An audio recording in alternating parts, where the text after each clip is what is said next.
Les raisons qui sont invoquées, elles sont parfois douteuses, parfois même fumeuses. On parle par exemple de faire fabriquer des organes humains dans des animaux.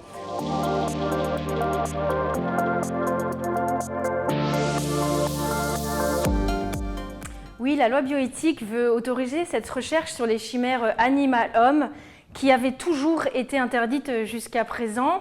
Alors, il s'agit d'introduire des cellules humaines, issues d'embryons humains par exemple, dans des embryons animaux et même d'implanter ces embryons hybrides animal-homme dans des femelles animales pour qu'elles les portent et les fassent naître.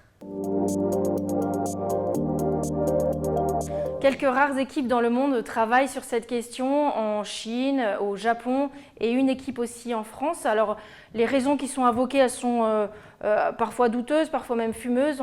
On parle par exemple de faire fabriquer des organes humains dans des animaux pour obtenir des greffons en vue de la transplantation.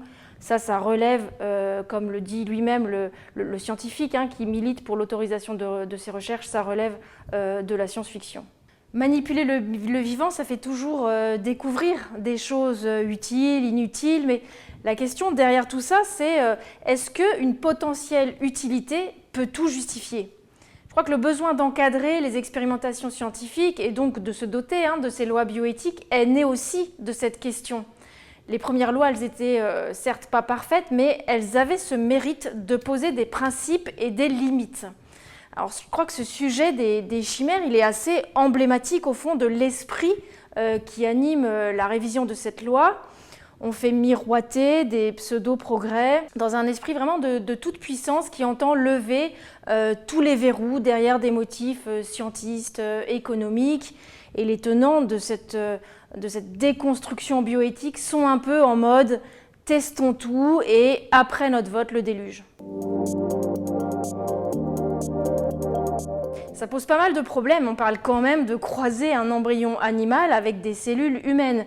Et dans 5 ans, est-ce qu'on mettra aussi des cellules animales dans des embryons humains ? Alors au niveau de ces questions, le Conseil d'État en a listé, c'est tous les risques qui sont liés à cette transgression majeure de la frontière entre l'homme et l'animal. Il y a le risque par exemple de susciter de nouvelles zoonoses, c'est des infections qui se transmettraient de l'homme à l'animal et vice-versa. Il y a le risque aussi de représentation humaine chez l'animal.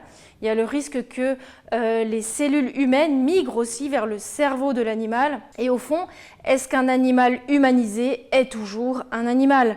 Il y a des associations de défense des animaux qui se mobilisent contre ces manipulations. Les sénateurs, ils ont retiré 2 fois cela du texte, mais la majorité de l'Assemblée ne tient compte ni des questions, ni des précautions, ni des oppositions qui sont soulevées et l'ont réintroduit dans le projet de loi.